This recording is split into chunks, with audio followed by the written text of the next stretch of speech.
Welcome to Safe Realty, everyone. I'm Shannon Cutler, your host, and this is my last episode. So I thought I would have a quick one to say hello and goodbye. I would love to keep in touch with people who have been following the show since the beginning. And if anyone has questions or concerns about their safety or something going on, I'm happy to talk it out and help people with that.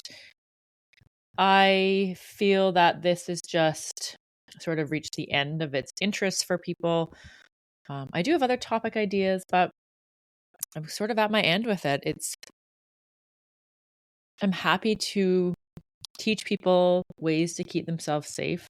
I think it's extremely important. And every time I do one of these podcasts or I teach a group of people, which I've probably taught maybe, I want to say 300 people this month alone in courses and different talks. Every time I do this talk of any sort with a group, whether it's a women's safety group, realtors, which is typically realtor group, somebody tells me a story, something horrific or a close call. And so I think, okay, it's worth it for me to keep going and keep producing this content for people to listen to in hopes that it does keep them safer. But it also comes at a cost for me mentally. If I'm being honest, having policed for so many years, I just sort of am tapped out with the intensity kind of stuff, the policing, the trauma type of conversation. I've had enough of it in my life. I need some fun stuff, some funny stuff, and I want to help people, but I don't want to be doing this podcast anymore. I don't know how many people are consistently listening, and to those of you that are, thank you. I hope there's some value. The only reason I do this is to provide value. I mean, you listen to probably, if you're a podcast listener, you're listening to other podcasts, and people are always offering things in their podcast.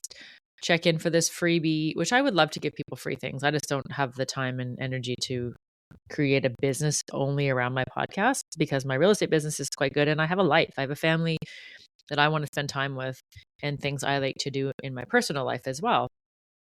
So this is not my business. This is just a way for me to give back to people, to potentially help them learn something that will help keep them safer, or a colleague or friend, partner, whatever it is.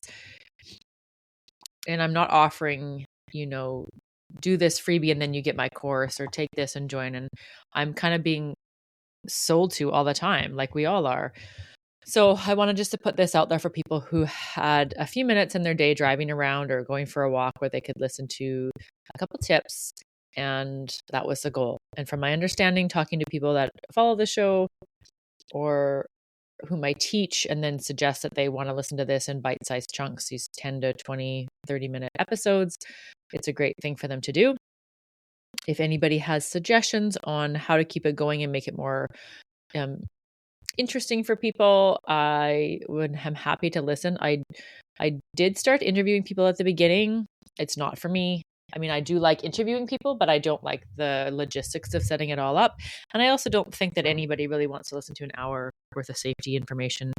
It just doesn't feel like that is something that people, I mean, they want to listen to true crime and how to get killed. It's so funny. Like, you listen to these true crime podcasts and it's like all these horrible things that give everybody anxiety. And yet this is the true crime prevention podcast. And it's just not that interesting. I mean, it's interesting, but it's just reached the end of the road for me. So I'm happy if you still leave a review or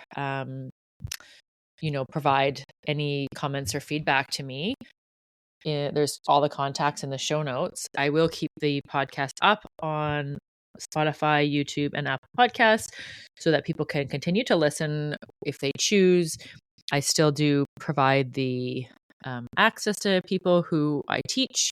So if they want to listen to this rather than take a long course, they can do that.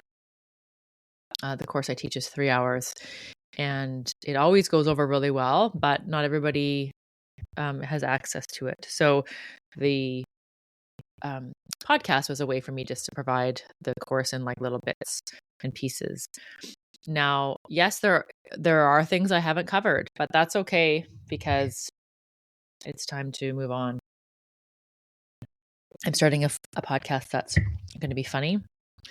It's not going to be associated to my name at all, but it's going to be a funny one, and it'll be something fun, and that's what I need. I need some fun in my life. I don't know how many of you guys feel that you need fun, and to leave the anxiety, trauma, intense safety stuff behind. Yes, we need this information to keep us safe.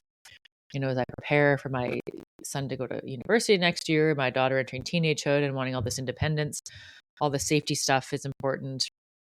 I thought about morphing this show into just general safety, not real estate safety, changing the branding, making it a little bit more just safe stuff in general, like campus, how to be safe on campus, which is kind of the same as we talked about earlier episodes, like at the office or walking around at night. I mean, it's the same on campus.